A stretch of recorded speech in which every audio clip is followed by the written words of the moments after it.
Hello, today is game day for your Ottawa Senators against the New Jersey Devils.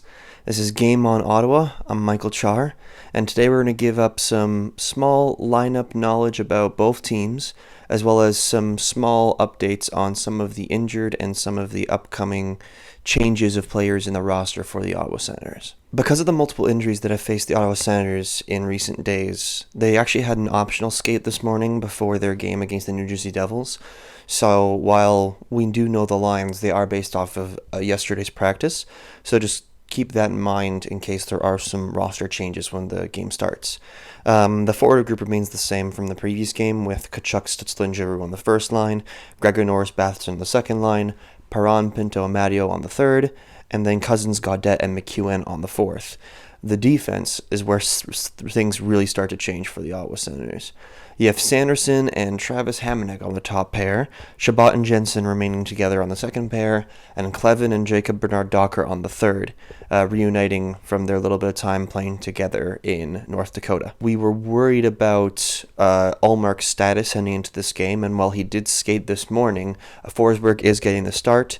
There is a small opportunity that Ullmark could actually back him up in the game, but it seems more likely that Sogard is going to be the one backing him up today against the Devils. As for the Devils, these lines are coming from Bill Spalding of MSN Networks. There has been some slight changes to the forward lines of the Devils as of recent games. You have Cotter with Hughes and Bratt on the first line, Meyer with Hischier and Mercer on the second, Tatar, Holla, and Nason on the third, with Palat, Lazar, and Bastian on the fourth. As for the defensive pairings, they remain the same as of recent games for the Devils, with Dillon and Hamilton on the first, Siegenthaler and Kovacevic on the second, and Casey and Nemetz on the third, with Markstrom starting officially against the Sens. So the battle we're going to have today is Jacob Markstrom on the Devils versus Anton Forsberg on the Sens. A very two volatile goalkeepers, but it's hard not to say that Markstrom does have the edge as being the better goaltender of the two. But then again, it is an any given day sort of game for the Sens, so Sens fans are hoping that Forsberg rebounds from a bad start against the Kings and has a good performance against a former Vezina candidate himself in Jacob Markstrom. Now, obviously, everyone's still worried for the Sens about players like Zub, for example, who isn't in the lineup, and Travis Hamonic moving up in that position. That does send, some fear into my body. But the Devils themselves are also missing some players, some key players. Both Luke Hughes and key offseason pickup Brett Pesce have actually yet to play any games for the Devils. So both teams are missing key defensemen, though you could definitely still say that the Devils' defensive pairings do look overall better than the Sens currently, with injury. As opposed to Chabot, obviously yesterday he had some sort of scrum with JBD in practice and faced a small little collision.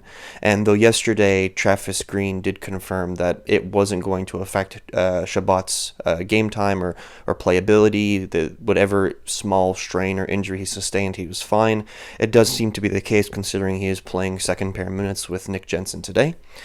And last but not least, Tkachuk did talk to the media, to the press before the game today, along with Travis Green. But I feel like the most important thing to take out of it is that Tkachuk really said he wanted to have everyone play the game with a 2-1 mindset. Whether that's up 2-1 or down 2-1, I'm sure it's more so just the fact that every game's within reach. Because if there's one thing that the game against the Kings taught, I'm sure, many Sens fans, it's that while there were plenty of times that the Sens could have lost that game, they always fought back and clawed back that win against a non-divisional opponent, where the extra point didn't really matter in terms of giving it up. All you cared about was getting the 2 points, and they got them.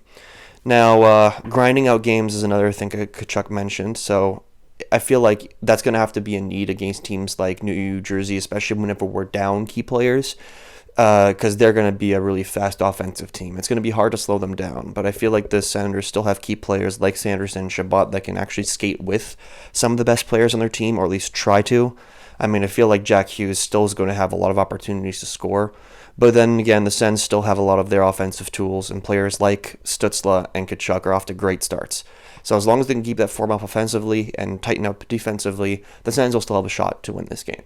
Now, for avid fans of the Game Over Ottawa channel, this is not the last time you're going to be seeing me today. I will actually be on the Game Over Ottawa broadcast after the game is finished today against the Devils. This is going to be fun, especially for me. This is a way for me to redeem myself after watching and going to a Devils game on my birthday last year, and they got pummeled. So this is going to be a nice opportunity to watch the Sens and hopefully see a better outcome than I did before. But aside from that, that's your Game Over Ottawa Daily News for October 17th, 2024. I'm Michael Czar, and let's see the Sens beat the Devils.